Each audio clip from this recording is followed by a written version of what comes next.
پہلے لڑکی والے مجرم ہیں. جب لڑکی کی شادی کی باری آتی ہے تو ہم تلاش کرتے ہیں کہ اعلیٰ گھر ہونا چاہیے, بڑی ڈگری ہونا چاہیے, بہت ساری زمین ہونا چاہیے, بڑا کاروبار ہونا چاہیے. جب آپ یہ ساری چیزیں تلاش کرتے ہیں تو پھر لڑکے والے کہتے ہیں کہ بائک ہونا چاہیے, فور ویلر ہونا چاہیے, فلاں مشین ہونا چاہیے. میرے دوستو, لڑکی کے کھلانے کے ذمہ دار آپ نہیں ہیں, رازق آپ نہیں ہیں, رازق اللہ ہے. آپ اگر دیندار لڑکا دیکھیے, قطعاً لڑکی کی عمر کو بڑا مت ہونے دیجئے, دیندار لڑکا مل جائے فوراً رشتہ کر دیجئے. مالک اللہ ہے, رازق اللہ ہے, اللہ نے جو مقدر میں لکھا ہے وہ آپ ٹال نہیں سکتے ہیں. بہت مرتبہ ہوتا ہے لڑکا غریب ہوتا ہے, لیکن جب لڑکی پہنچتی ہے لڑکا اپنے کماتا ہے, کھاتا ہے اور سکون کی زندگی گزارتا ہے. اور آپ نے بہت مالدار لڑکا تلاش کیا, تلاش کرنے کے بعد بڑے دھوم دھام طریقے سے شادی کر لی, 1 مہینہ سال نہیں گزرتا ہے لڑکی گھر پہ آ جاتی ہے, بڑے مسائل, بڑے حالات پیدا ہو جاتے ہیں. دنیا میں سب سے چہیتی بیٹی, اللہ کے نبی علیہ السلام کی چہیتی بیٹی حضرت فاطمہ زہرا رضی اللہ تعالیٰ عنہا. آپ نے کس سے نکاح کیا؟ حضرت علی رضی اللہ تعالیٰ عنہ. حضرت علی رضی اللہ تعالیٰ عنہ اپنا رشتہ لے کر کے خود اللہ کے نبی کے پاس گئے ہیں, اور جب گئے ہیں تو صرف لنگی ہے, یہ پورا جسم خالی ہے, اوپر کوئی چادر نہیں ہے, صرف لنگی پہنے ہوئے ہیں. ایک ہی چادر تھی, لنگی باندھ کر کے اللہ کے نبی کے پاس سر جھکائے ہوئے گئے. اے اللہ کے نبی, میں اپنے نکاح میں فاطمہ کو لانا چاہتا ہوں. اللہ کے نبی نے یہ نہیں پوچھا کہ علی تیرے جسم پر تو لباس بھی نہیں ہے, علی تیرا مکان بھی نہیں ہے, علی تو میری بیٹی کو کیا کھلائے گا, میری بیٹی کو کہاں رکھے گا. اللہ کے نبی نے کوئی سوال نہیں کیا. علی تیرے پاس تو کچھ بھی نہیں ہے, تیرا جسم بھی ننگا ہے, میری بیٹی کو کیا پہنائے گا.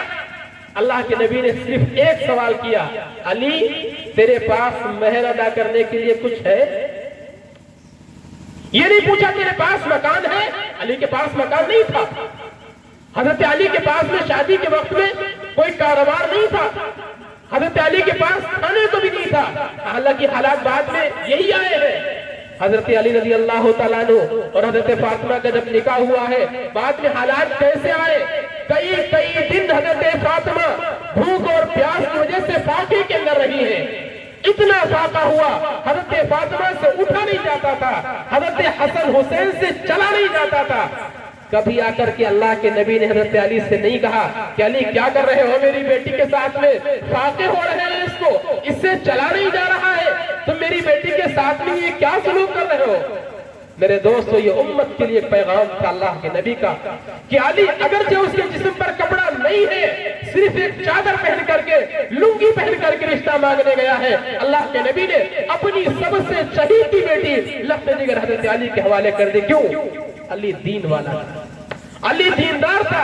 میرے دوستو, یہ امت کے لیے پیغام ہے, اگر آپ کو دیندار لڑکا مل جائے, دین والا مل جائے, قطعاً مت دیکھیے اس کے پاس کیا ہے, اس کی شادی کر لیجیے.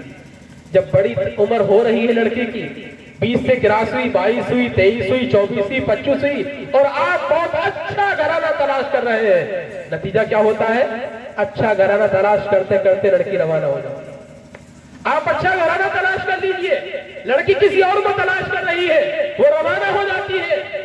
اس لیے بہت زیادہ اچھا گھرانہ تلاش کرنے کی ضرورت نہیں. لڑکی 20 سال کی عمر کو پہنچے, اس سے پہلے شادی کر دو, یہ فوراً اس کے بعد میں شادی کرو, بہت زیادہ تاخیر کی ضرورت نہیں. اور 5ویں وجہ میں بہت مختصر وقت میں بیان کرنے کی کوشش کر رہا ہوں. 5ویں وجہ ایک بہت ہی دکھ بھری وجہ ہے. ہمارے معاشرے میں عام طریقے سے یہ ہوتا ہے, اگر کسی کوئی عورت ابھی اس کی شادی ہوئی ہے اور اس کے شوہر کا خدا نخواستہ انتقال ہو گیا, ایکسیڈنٹ ہو گیا یا کسی طریقے سے انتقال ہو گیا, چند دن تو گھر والے بھی, پڑوس والے بھی, گاؤں والے بھی, سارے کے سارے لوگ اس کے ساتھ بڑی ہمدردی رکھتے ہیں. کوئی کھانا بھیجے گا, کوئی پیسہ بھیجے گا, کوئی مدد کرے گا, کوئی کچھ کرے گا. لیکن چند دنوں کے بعد میں سب اس کو بھول جاتے ہیں کہ وہ بیوہ گھر کے اندر پڑی ہوئی ہے, اس کے